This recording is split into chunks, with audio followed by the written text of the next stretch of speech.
Well, hello, everybody. Welcome to week 2 live CNA prep. For those that joined me last week, thank you. I'm excited. You were giving me answers and you were doing it, right? So this week I have another set of questions. And I mentioned last week that if you wanted me to cover certain topics or you had specific questions about your state exam and process, to go ahead and place a question in the message in the chat wherever you're logging in so that I can ensure that I incorporate it into this week's review. If you have those questions or those questions start to stir up, I highly recommend that you place those questions in the YouTube message and comment area. That way, when I'm going back and reviewing next week, which will be our last week in the month of January, I can review those questions. I would love to be able to answer direct questions about your state exam, do some research if I don't know, point you to the right direction. If you are a CNA student or you are an aspiring CNA student that is looking for a program within the San Marcos, Cal, Buda, San Antonio, Austin, Luling, Wimberley, etc. area, Central Texas area, please do not forget Williams Career School of Excellence, as we are currently actively enrolling for our upcoming CNA programs, and we will prepare you for the state exam. You have to come in and do the work, right? You have to put in that sweat equity to get the results. You have to listen to our experienced instructors so that you can understand exactly what's expected. But we are currently enrolling for our CNA day class, and we also have an evening class for those who work during the day. We have other programs, HVAC technician, and we also have phlebotomy tech. And if you are an aspiring medical assistant student, we are gearing up to be launching that program in the next few months. But we want to see where your interest lies within this program. Are you already employed as an MA? Because there's some jobs that actually will allow you to work as a non-certified medical assistant, and you want to put that certification on it. You want to put your name on that certification. Then please reach out to us so that we can help you get to that end result, so that we can put you on our e-blast, so that you can be on the know when that class is launched. Okay, so that is my announcements. Let's get started. Remember, as we're going through these questions, please go ahead and place your responses into the comments section. Engage with this video. If you wind up looking at this video several times to help you prep for this video, for this your state exam, I want you to put your questions, put your answers in there every single time. It's something about jotting something down, writing it, putting the answer, talking it through. Listen to this on your drive. This is how I studied for nursing school, y'all. I worked full time, okay? I didn't have time. I had to make time. Listen to this as you're driving, going up in the road. You don't know how much affirmation or just confirmation and reiteration of a thing, a topic. It's so helpful to your study process and practices. So I just want to make sure that you understand that, and I'm giving you tools that I even used going through my state boards. Okay. Let's get started, though. I don't want to spend too much time on that, but I wanted to give you some of my key test taking strategies that helped me get through some of my most challenging exams. All right. So, question number 1: modeling is most likely to appear on the resident's blank. Is it A, chest, B, abdominal, C, legs and feet, or D, face? Modeling. So this is a question that if you receive this type of question on your state exam, you would really have to know what modeling is. What is that? Because otherwise you're giving a nice, great guess, right? So if you don't know what this question is, I would say if you're in a spot and you're looking at the video and you're looking at the replay, pause it, look it up, and then put in your answer. The reason why I think that's valuable, because now that word will be locked into your mind. Don't just listen to me. Go and find the word modeling.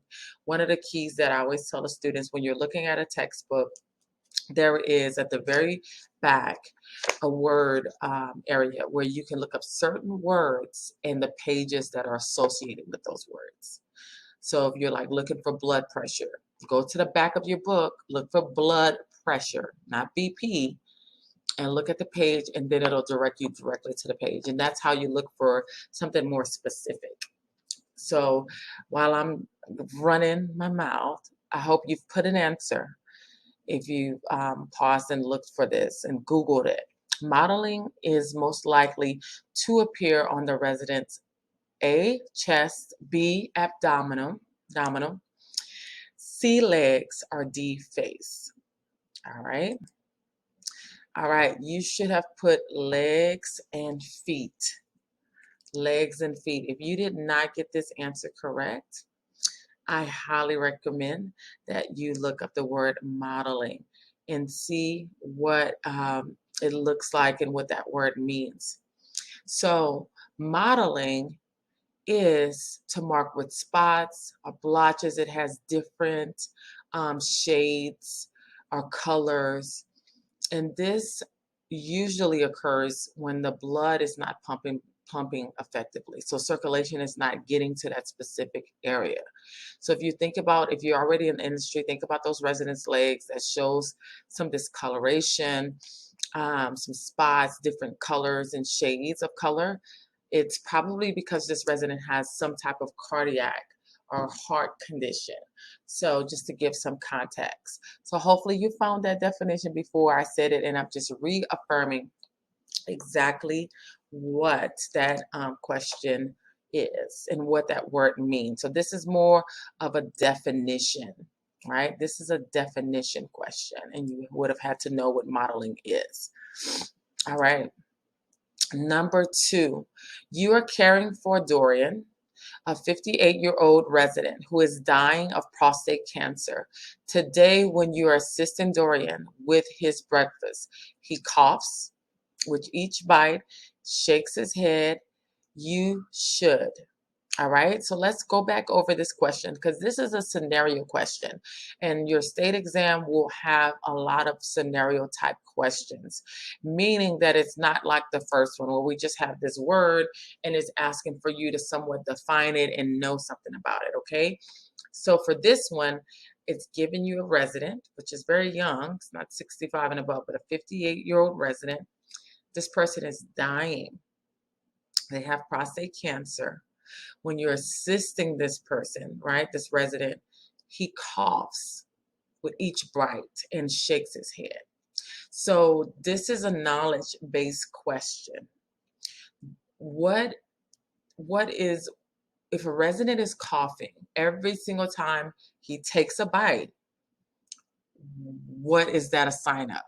If you're in my program, you know this answer, right? So this is one of those hallmark signs, what we call a hallmark sign in our program of a certain thing. I want to let you know what could be a distractor, because in a lot of tests there were added details that could almost distract you and cause you to think about other scenarios. And one of the key things when you're taking a test is not to go on this whole imaginary scenario.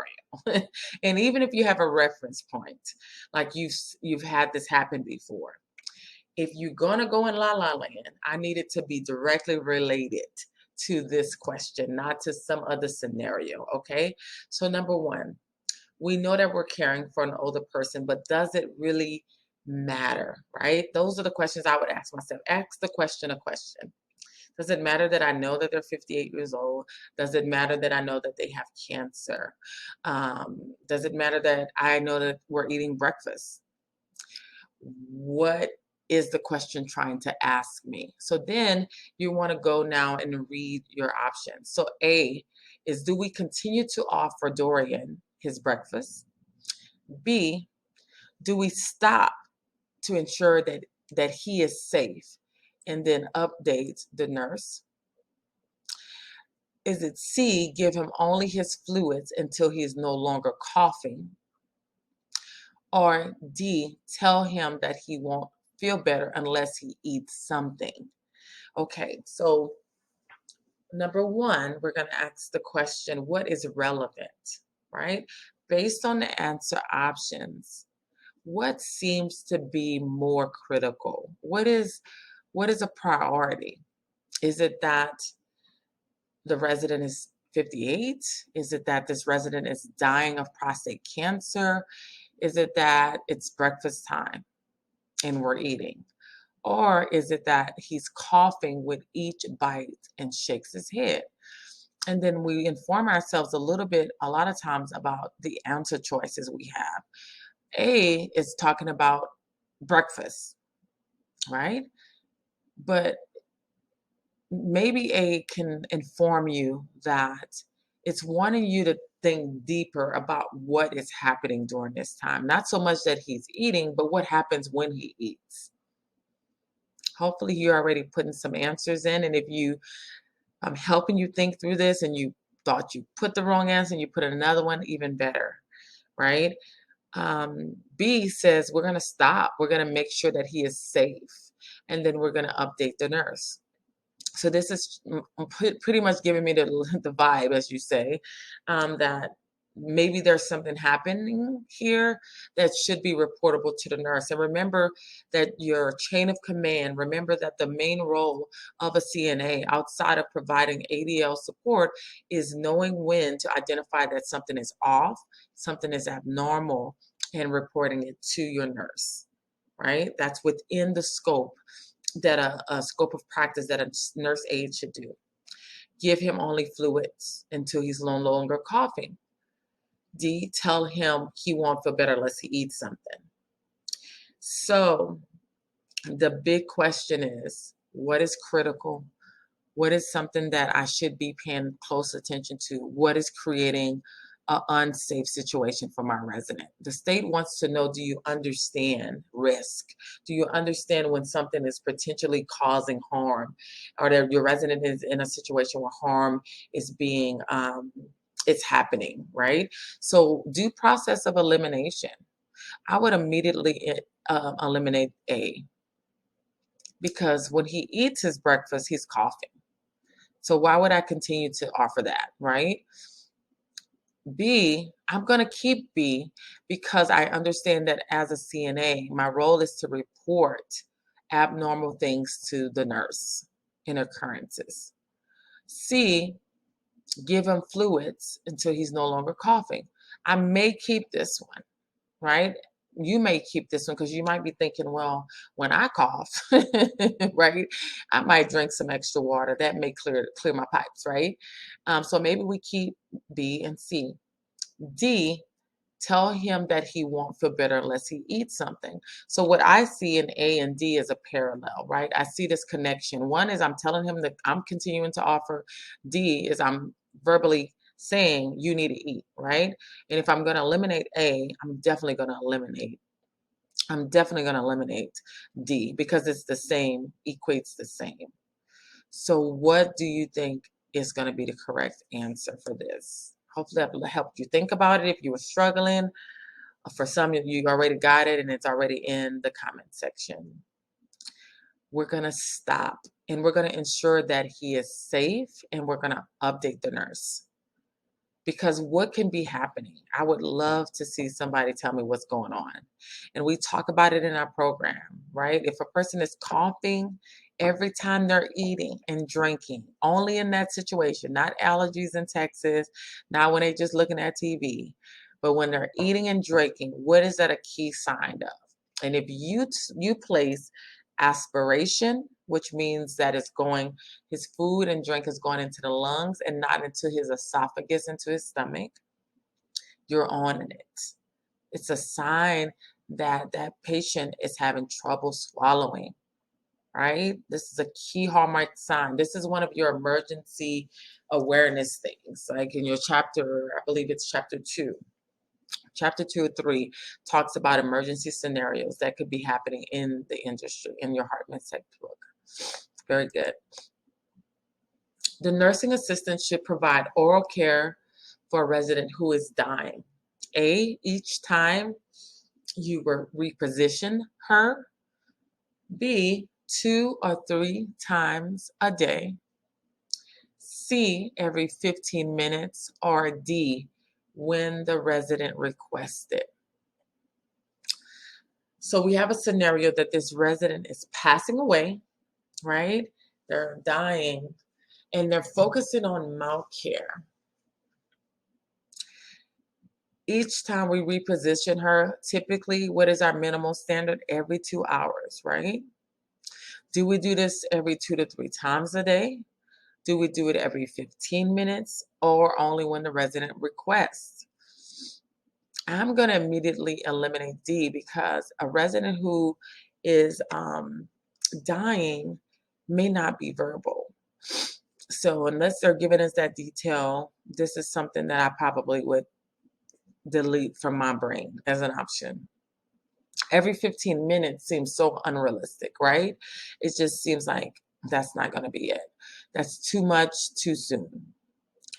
2 to 3 times a day I may keep, and then each time we reposition her.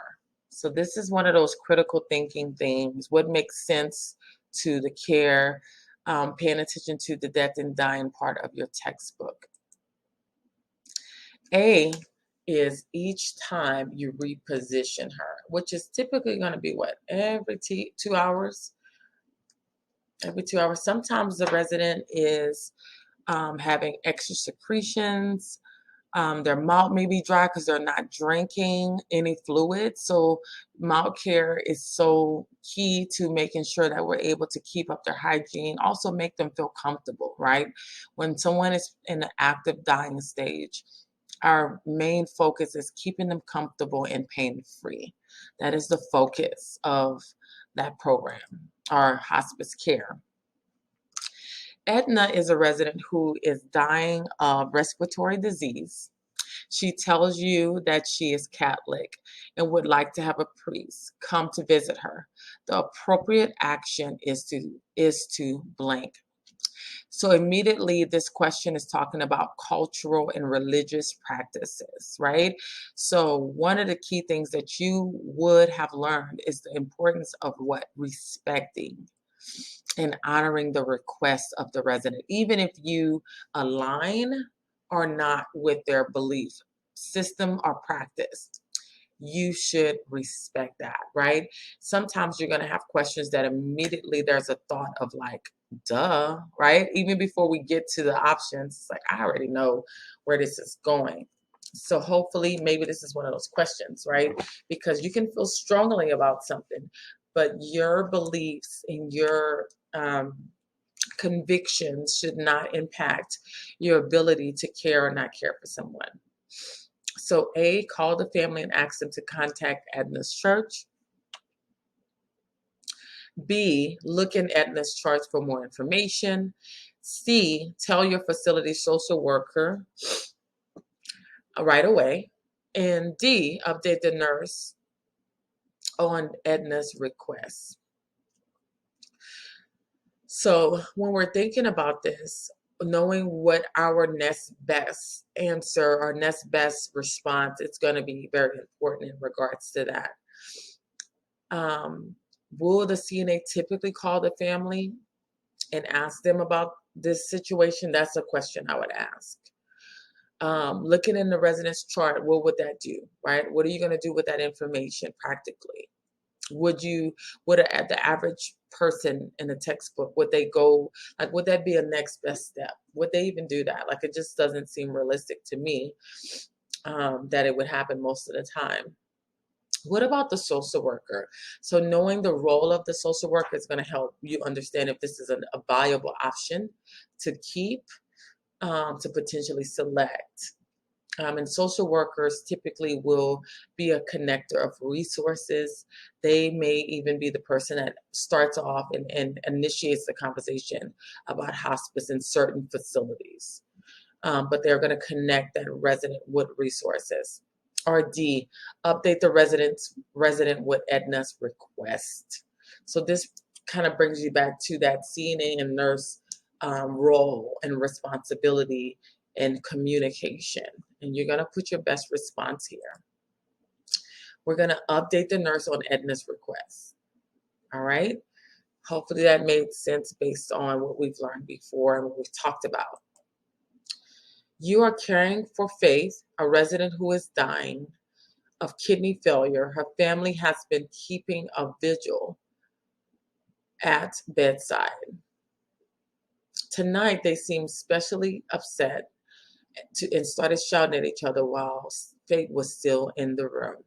After making sure Faith is safe, the first thing you should do is it going to be A, we're going to ask the family to leave the facility.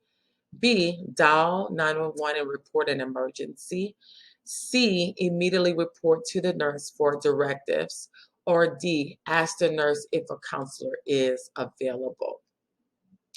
So this is another scenario type question. And these questions honestly are really going more towards your scope. What is the best thing, the best response for the CNA to do in this scenario? So do you think it's even appropriate or safe for you to say, y'all got to get up out of here? Because that's what A is saying. Like, I don't know what y'all doing, but y'all need to go home. Y'all need to bring that drama somewhere else, right? Is that something you would do? Like, is that something you feel like a textbook would even inform you to do? B, 911. Call it, report it as an emergency. Is it? Right? I mean, it is putting the resident in a weird spot. It is definitely a disruption. It doesn't say that they were throwing hands. So, is it emergency? You know, if things became violent and aggressive behavior, definitely I think the 911 is that. But it's not an emergency in that regard. C, we're going to immediately report to the nurse for directives. Yes. And then RD asked the nurse if a counselor is available. Like, we're gonna get a counselor? Like, I even immediately start scratching my head, like, that don't seem like that's something that's within our scope, right? That we would even do, right? Like, that's a whole extra mile. So, what do you think your answer is? And maybe you're getting the drift. Immediately report it to the nurse for directives. Yep, that's what you got to do. Report it to the nurse. So notice that the last few questions is trying to get you to understand when certain scenarios, and it's really going to be almost all of them, because your job is to be the eyes and ears for that nurse, for the facility. You're in that room with that resident. You're doing your eyes and ears. You are going to be a lot of times the first person on the job and seeing things happen. And you have to know when you should be reporting it, because who else are you going to share this with, right? Like, you're going to go to your coworker. Is that appropriate initially? Because at this point, if you do that, then the family member is still arguing, and right now you're the person that knows this is happening. Who's the person that has authority to make a decision in that scenario? This is something you should think about. All right, awesome. We're going to go ahead and bring in our Instagram and other followers to chime them into some of these questions. Hey, Instagram, how y'all doing? So we are now going to be going on to our sixth question. If you're not joining us on YouTube, then I highly suggest that you go to YouTube and you watch the replay or join the live conversation. We're going over some test questions for the CNA class or for the CNA state exam. And we're talking about how to break those questions down, giving you some knowledge about certain words, and just kind of helping you process that so that you can ace this exam. So come on in, pull up a chair, get whatever you're sipping on, and let's get started. All right, number 6. You are caring for Eva when she tells you that her brother has just died of cancer. She states that if her brother's doctor would have caught it faster, he would still be alive.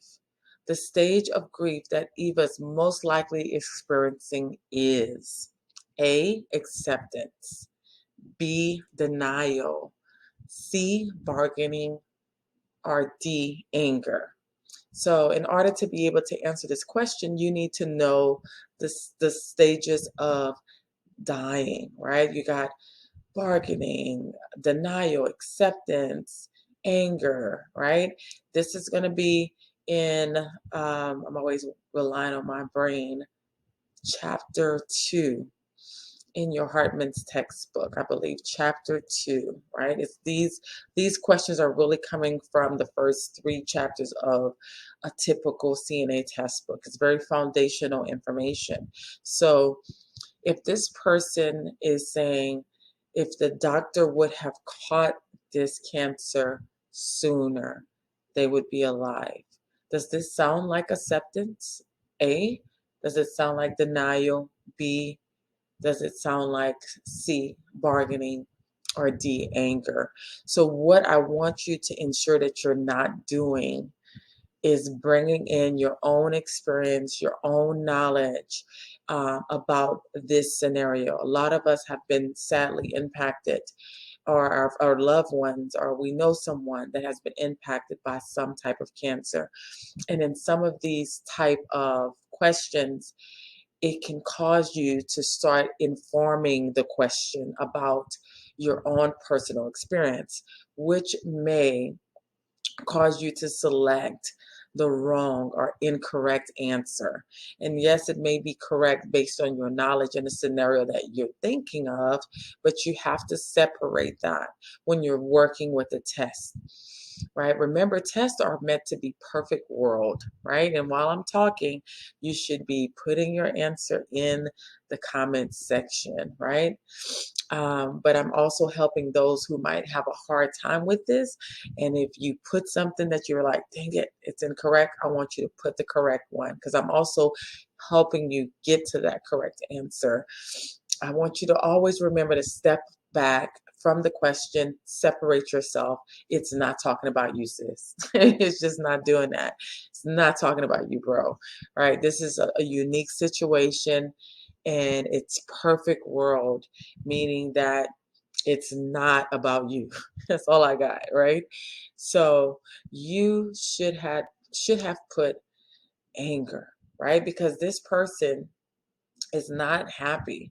They lost someone. They're accusing the doctor of not catching something sooner, which caused them to lose their loved one. They are angry. It may almost sound like denial, right? But you have to go into the question. It says, if her brother's doctor would have caught it faster, he would still be alive, right? That could be some denial, but does it sound more like anger, right? Like this person is upset about what happened and the lack thereof based on their own perception of this scenario? I think it does. All right, number 7. You are walking with Mrs. Stewart. When she begins limping and grimacing in pain, she refuses to walk any further and states that she thinks she hurt her foot this morning. The subjective data to report to the nurse is that Mrs. Stewart blank. All right. So I always like to tell my students, read a question maybe 3 times, right? You can read it, go to your answer, read it again, read the answer, maybe even eliminate a few, read it one more time. Read that question one more time, and whatever answer you decided to keep or answer choice you decided to keep, you want to review those again and then make a decision. So at minimum, I say 3 times. So don't go to your test tired, okay? Because a tired brain don't function well. I'm just saying, right? I'm feeling a little tired right now. A tired brain does not function well on tests. You want to be at your optimal, get a good night's rest, study for this exam up to the day, but that night I need you to put the book down. I need you to cross your feet, legs, whatever you do. Get your tea, calm yourself, relax, go to sleep. All right, and let with all that you studied be absorbed in your brain. So this person is limping, they're in pain. That's what it tells us. This person cannot walk further. They stop. Now the question is like, what is this question asking me? It's asking you, What should you report to the nurse about this scenario? So the subjective, it says the subjective data, right? That might throw you off if you don't know what subjective data is, but just put it in your own words. Ultimately, it's saying, what should you report to the nurse? That's it, right? A, if the resident is experiencing foot pain, foot pain, I don't know what that is. Miss Stewart is experiencing foot pain. B, Miss Stewart stated that she hurt herself. C, Miss Stewart is refusing to walk. Or D, was Miss Stewart was limping during her walk. So, why subjective, knowing the difference between subjective and objective, this is in your first 3 chapters. I believe this is chapter 2 also. Subjective and objective information is 2 different perspectives, right? So you may already know the answer. If you do A, B, C, or D, go ahead and chime them into the comment section, but I'm going to give a little dialogue for those who are like, oh my God. Or you just need a reminder. Remember, because I told you to be listening to this on your ride. Be listening to this cooking, all right? Bring it into your experience. That's how you study. You don't always have to sit. And sometimes when you're working, you're a mom, you're a wife, you a student, you don't have time to sit down a lot. So when you're driving, when you're doing things, bring this type of things into your world while you're prepping. So subjective data is coming from the subject. And the way that I like to describe it when I teach the class is that if I was in a courtroom and I was the lawyer and the witness was on the stand, I would ask the witness to tell me her account. She's the subject. What is your account about this scenario? Right? She's the subject on the stand. We want her to give her perspective or her experience. It's not even a perspective because that's not going to fly, but you know what I mean? Her experience, her account, right? So that subject is coming from the subject, the person who was involved in that experience. When we talk about objective, which is the opposite, think about the word. It's object, object. It is meaning like object, something that I can touch, I can see, right? My senses, I can hear. So in this scenario, they're asking the nurse aide to report subjective. What did the resident say? So let's review the question. You're walking with Miss Stewart when she begins limping and grimacing in pain. Is that subjective or is that objective? And hopefully you said objective because I observed her limping and grimacing. Miss Smith didn't say, I'm limping and grimacing, right? I observe it. It says she begins to. So that means as a nurse aide, I saw her limping and grimacing. So that's objective. She refuses to walk any further and states she thinks she hurt her foot this morning. Now the subject of the scenario is speaking. What does she say? I hurt my foot this morning. All right. First part of the question, objective. The nurse aide or nurse, I observed her limping and in pain. She said she thinks she hurt her foot this morning. Got it? Objective, I saw the witness. I'm the witness. The subject is the person that is immediately involved. So that's going to be A. She says she's experiencing some foot pain that came out of her mouth. Does that make sense for everybody? Let me know. Does that make sense? She is in pain. She is in pain. Foot pain. Awesome. The extra detail to this question is that she hurt herself, right? So this is when you would add an incident report. How did you hurt yourself, right? That's an added backup plan or added step, because we want to understand what happened and what caused the foot to be in pain. But the immediate thing that the CNA must do is let the nurse know that Mrs. Smith is in pain. She's in pain. And the nurse would then come in and ask more follow-up questions. What happened? Oh, I hurt myself. I kicked my bed. All right. Number 8, the abbreviation for the phrase as needed is A, an, B, PRN, C, PN, or D, ASN. So this is a knowledge question, meaning you have to know it or you don't, right? So as needed, medical abbreviation is PRN. You should remember that, because if you're working as a PRN, nurse aide, or PRN, anything, that means you're as needed. You're not required to be on the clock or have a full-time or part-time schedule. You can kind of opt in or out whenever you want to. So PRN is the answer. Number 9, a visitor to your facility becomes angry, starts yelling, using foul language, and upsetting the residents after making sure that you and your residents are safe. You should fill out a blank. So this is a person who is a visitor. That's key. They become angry. They're yelling. They're cursing. They're upsetting the residents. After making sure that you and the residents are safe, what is your next step?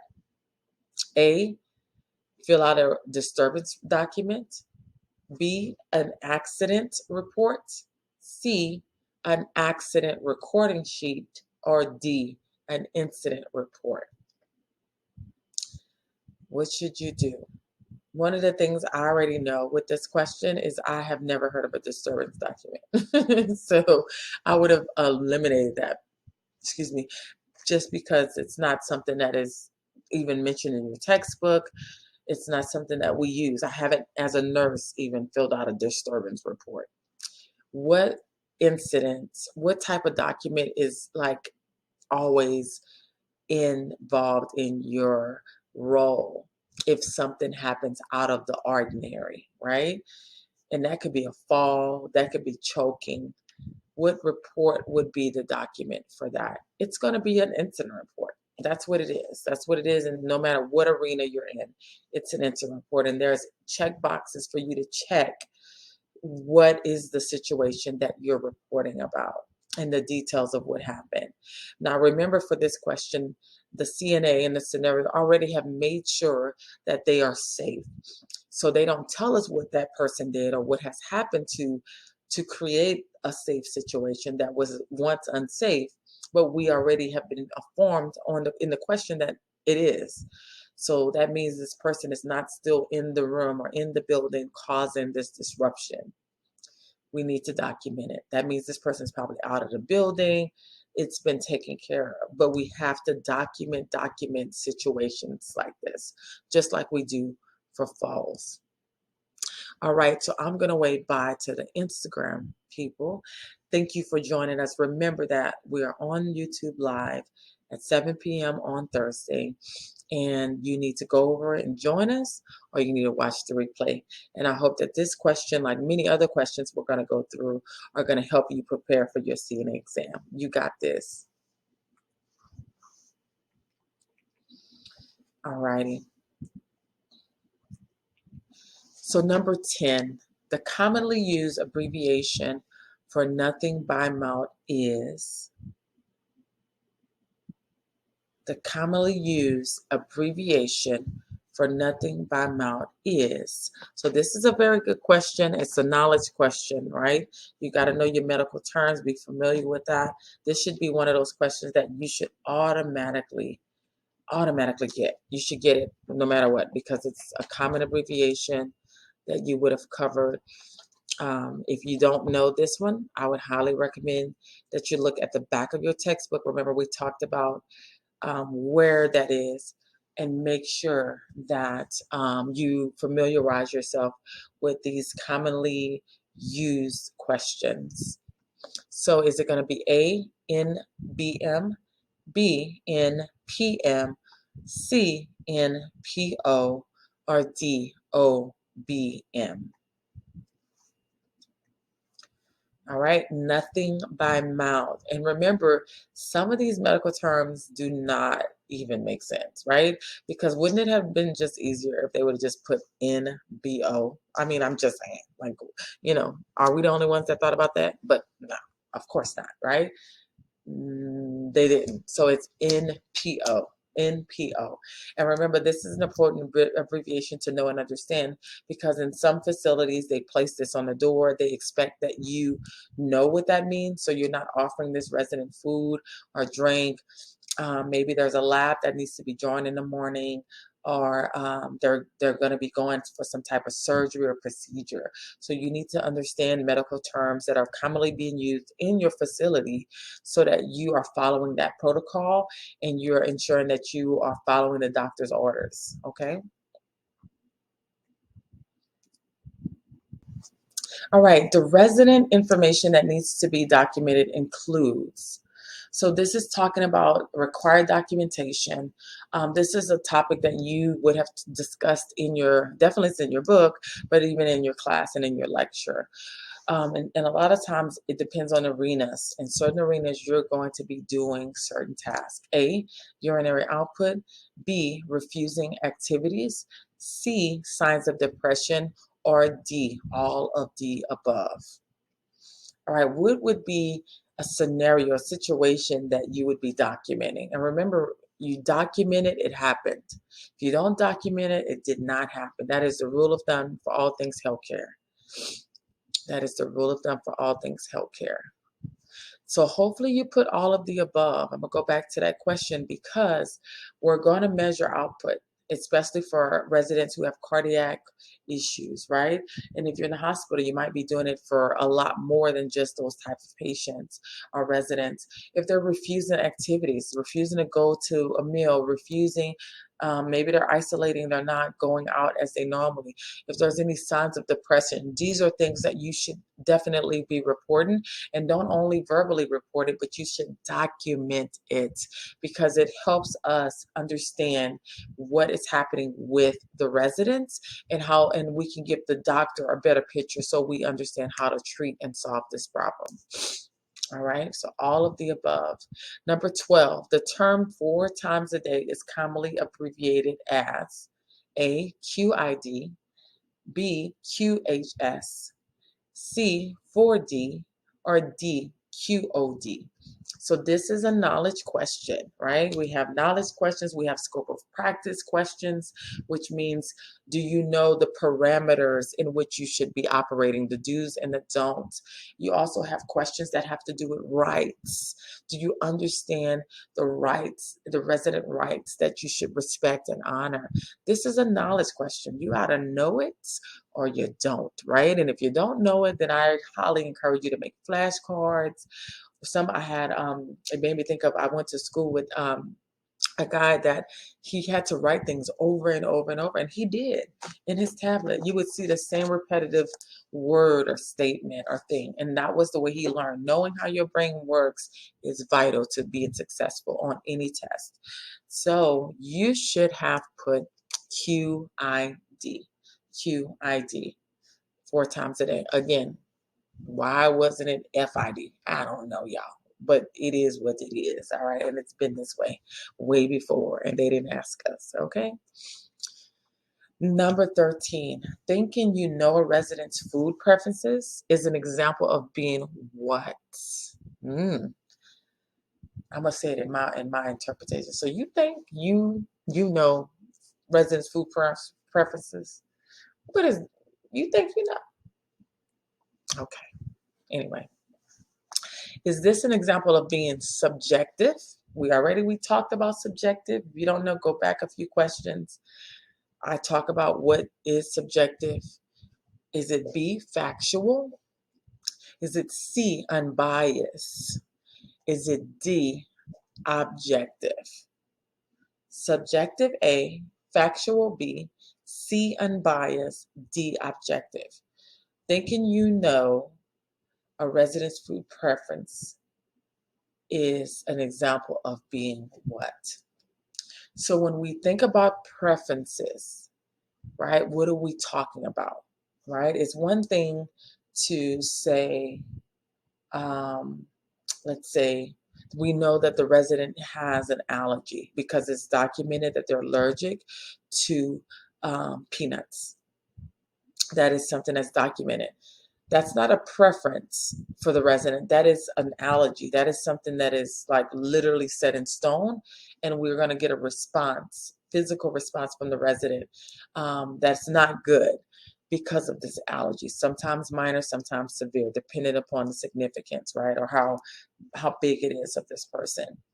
So that's something that's set in stone. A preference, though, is like me telling you, I prefer chicken rather than a salad.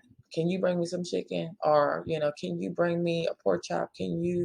I don't want no pork chop. I don't want no chicken. I prefer a salad, right? This is different. This has to do with my internal desires and wants. Is that subjective, factual, unbiased, or objective? And if you know that, how do you know that? Maybe that's a better way to say it. Like, how do you know what my preferences are? How how would you have discovered that? Because preferences are not written usually, right? They're usually verbalized. They're usually verbalized. So that is subjective. Remember, subjective.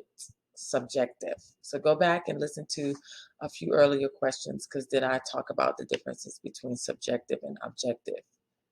If you didn't get this one. 14, the term proximal means A, towards the front side of the body, B, towards the side of the body, C, away from the midline of the body, or D, the nearer of 2 points on the body. So this one is going to be in your chapter 4. If you're looking at a Hartman's textbook, they're going to be going through what's proximal, distal. These are anatomical definitions or terms to describe where something is on the body of the person. This is not something that's really intuitive. So if you're having a hard time with it, don't worry about it. Just go back to your book and refresh. And remember, at the back of your book, you can look up this word proximal, and you can get referred directly to the page, or you can Google. Whatever works. So it's proximal towards the front side of the body, A, the side of the body, B, away from the midline of the body, C, or nearer the 2 points on the body. All right, it's going to be D, nearer the 2 points on the body. This is a little wonky one, meaning you probably thinking, Lord, what this mean? All right. But now you know what to look for. Chapter 4 goes into body systems. This is when they're going to be talking about proximal, distal terms like that. How to describe different things. This is honestly something we don't even really use. I'm going to be honest. Number 15, assisting the resident with range of motion exercises can help A, prevent contractures, B, improve comfort, C, reduce the risk of atrophy, or D, do all of the above. So for this question, it is a knowledge question, meaning you have to know what range of motion exercises is. This is one of your testable skills in the state of Texas. What are we doing, and why are we doing range of motions, right? What do you know about that? What do you know about contractures? And a lot of times, even understanding what a word means in the option allows you to keep or eliminate that option. Does it prevent contractures? Does it improve comfort? Who do we typically see and maybe doing or providing a range of motion support for? A person that's going to be in bed most of the time, like they're not able to freely get up, they're limited for some reason.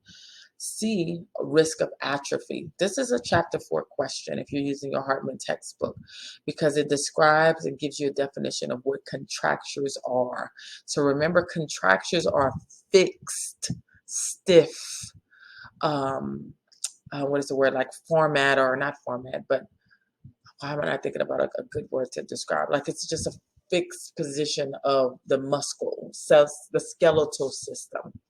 So that means that if this person had an arm contracture, for instance, I'm trying to make sure you can see me. There we go.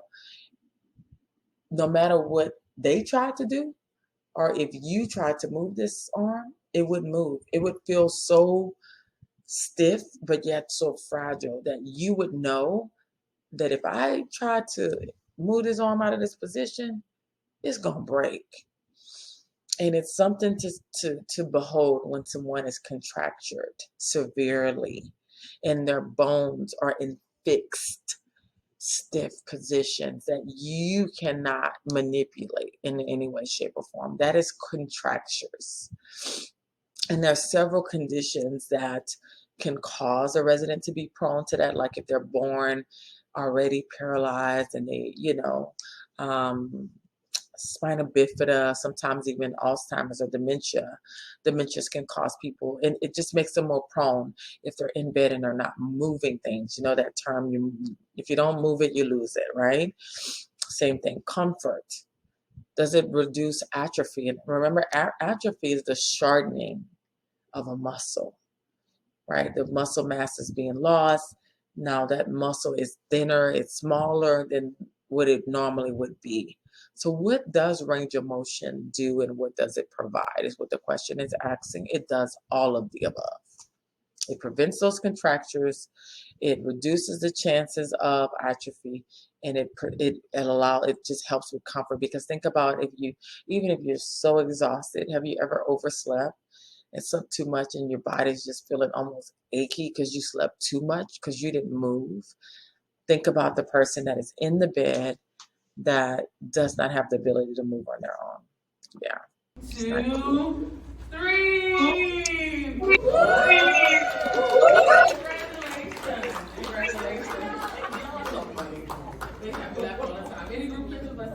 Two, three. Awesome. I wanted to take a moment, take a breath, and just say congratulations to our 2022 grads and even those who are currently in the program that are hitting the ground strong. You hear me? They came in just ready to go. We have HVAC, CNA, and phlebotomy classes that are actively happening right now. And these students are ready to put their cap and gown on. And if you are in the San Marcos, Texas area, I highly recommend Williams Career School of Excellence because we know what we're doing and we produce people that are excellent in providing this care. So just join us. I can't wait to celebrate you in the new year. Yep. So I have this statement that shine and shine always. So after we prepare you for this test, when you go in and take this test, I need you to shine. Okay, I need you to demonstrate all of your skills. Get that test going. Click those correct answers, and I want you to shine and don't apologize for it because you worked hard for this. All right, let's get it. All right, now that you took a breath and you're confident and you're like, yeah, I'm ready. We're going to do just a few questions about your skills because this is a twofold test, right? Remember that this is a twofold test, meaning that you have a written part of the exam and you have skills part of the exam. You have to do both and to be able to be certified in the state of Texas. There are what we call reciprocity. There are ways that you can work in different states. And I think it'll be good for me to invite on one of our CNA talks or huddles a person that does traveling, talk about their experiences, and also will expose you to that because that is a definite world that CNAs are walking to today. All right. Let's go. Let's get started. All right. So, I almost gave you the answer on that one. So, question number 1, providing pericare on a female mannequin requires 6 towels and 1 medium towel. I brought this question last week and I'm bringing it again because this is one of those skills students feel so nervous about. You have to know your supplies. If you don't know your supplies, ladies and gentlemen, you're not going to do well on this exam. The proctor will not help you. They will not lay out your supplies for this skill or any skill. You have to know them. So you should be making flashcards. You should be doing whatever you need to do to memorize that. I highly recommend that if you are on the go, you have a lot of things going, record yourself saying the skills, the supplies, and even the steps, and listen to yourself as you drive. This is another way to just kind of reinforce the information that you learn. So you should have put true. And the reason I like this again is because we have what we call 3 water skills.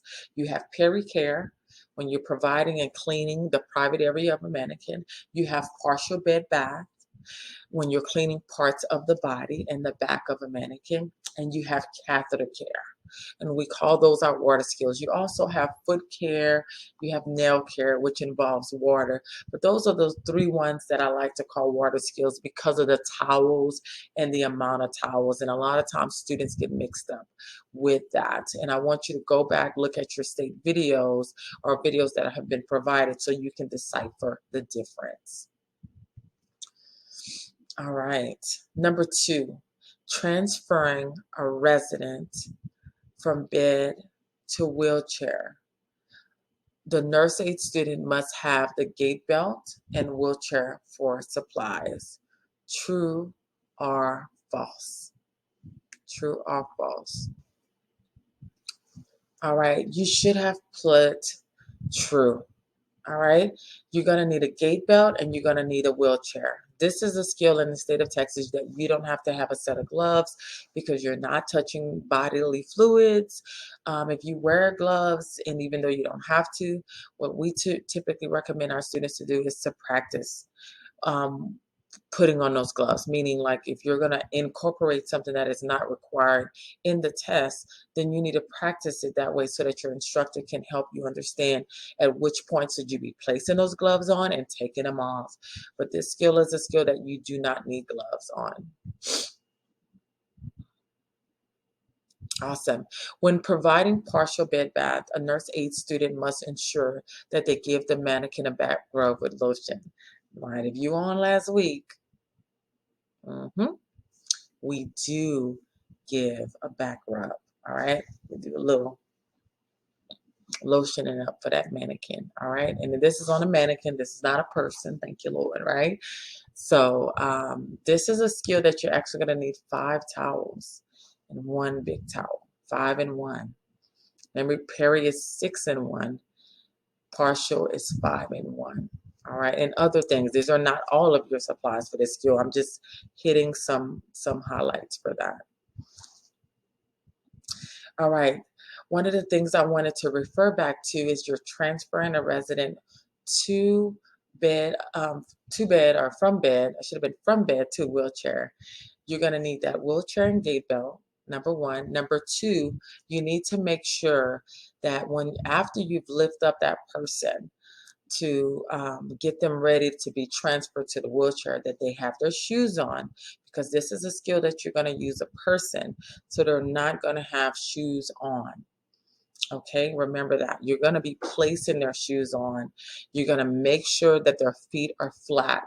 So if that person is short and you've raised the bed, which you should at the beginning, you want to lower the bed, make sure the person's feet is flat on the floor with shoes tied, and you want to make sure that your wheelchair is locked before you transfer this person. I just wanted to give you some nuggets on this specific skill that is testable in the state of Texas.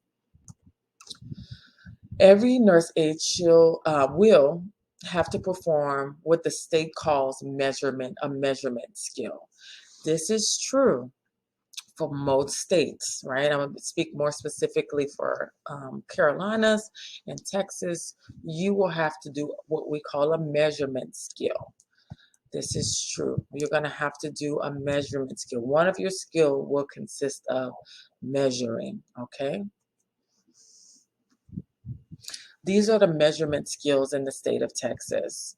You got your pulse, respiration, or urinary output. For the pulse, you can be plus or minus 4 of the proctor. Respirations, you can be plus or minus 2 of your proctor. If you're for the urinary output, you can be plus or minus 30 mLs.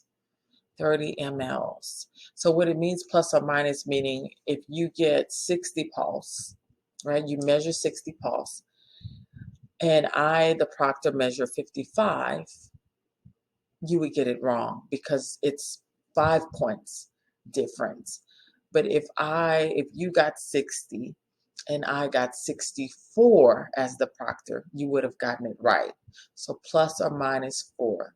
So you can be only 4 point different from the proctor, or for respiration, 2 points different from the proctor, or for urinary output, 30. You should not even miss any of these skills, but more importantly, you should not miss the urinary output one, okay? Because that's a lot of grace. You see that gap, 30 mLs? Oh, yeah, you got a lot of room here. The radial pulse is located on the thumb side of the resident's wrist. All right, thumb side. Remember, thumb side always. You should never be on the pinky side of somebody's wrist when you're locating and looking for the radial pulse. You should never be on the pinky side. Always thumb side, no matter which hand. All right, I'm actually just giving you the answers and not giving you time to answer that. I actually got a picture here, and it shows you exactly where that you're going to be placing your 2 fingers. Remember, we don't use thumbs, and it kind of gives you a nice picture of what that artery is that you're pressing. And notice that you're on the thumb side of that person's thumb, right, or hand. And this is how you would locate that, okay? All right, number 7. What is the beginning and ending steps to every skill? The reason I like this question is because if you're in our school, you have to know how to knock, introduce yourself, what skill are you doing, close your curtain, wash your hands, go get your supplies. There's a whole process that you do for every single skill. You treat every skill as if it's a new person, it's a new situation in the state exam. Meaning, if you got, let's see, partial bed bath, you're going to do your beginning steps, which is that knocking, introducing, close curtain, wash hands, do skill, put up supplies, take off gloves, lower bed, call light and reach, open curtain, wash hands, skill complete. You're going to do that for every skill. The next skill that I may have is radial pulse. I'm going to knock, knock like it's another person. All right. So you don't ever want to skip your beginning and ending steps when you're doing a skill, because it counts as what the state calls indirect care. That's a testable thing for every single skill. Indirect care. And my students, you should know this by now. You should know this. All right, so I want to kind of show you the beginning steps. Number 1, we're going to knock. We're going to introduce ourselves. Hi, my name is Lora. I'm your CNA today. We're going to be providing a partial bed bath. Is that okay, Mrs. Smith? Awesome. I'm going to close the curtain, wash my hands. I'm going to go ahead and gather my supplies, okay? Walk away, set up your table, gather your supplies. That is your beginning steps every single time, all right? Knocking, introducing yourself, telling and really asking for permission. Is that okay for me to do this skill? Close curtain, wash hands. All right? Very, very good. All right, we're almost at the finish line. This is actually our last one. What are the ending steps that a nurse aide should be performing? What are the ending steps? I already kind of went through them, but let's just make sure we got them all here. After we put away supplies for every skill that we are performing, we're going to remove gloves. Sorry for my little typo there. We're going to lower the bed. We're going to make sure that call light is within reach. Remember, call light within reach for our school, for our students, is in hand. It's not right here on the chest. It's not laying on the hand. Put it in the hand of the mannequin, put it in the hand of the person. Make sure the proctor sees that this person can touch this pen, right? And press that button. All right, call light within reach is in hand. We're going to open up the curtains. We're going to check that bedside table. And what we're checking for is to make sure that there's no supplies left, that we've cleared the table. Because as I teach our students and as our instructors do, you want the exact supplies that the state has out loud for that skill. You don't want no more, and you definitely don't want no less, because you don't want to confuse yourself in the state exam. If you have too much on the table, then it's overwhelming. You're going to be like, dang it, why do I have an extra towel? Did I forget? You're going to start second guessing yourself.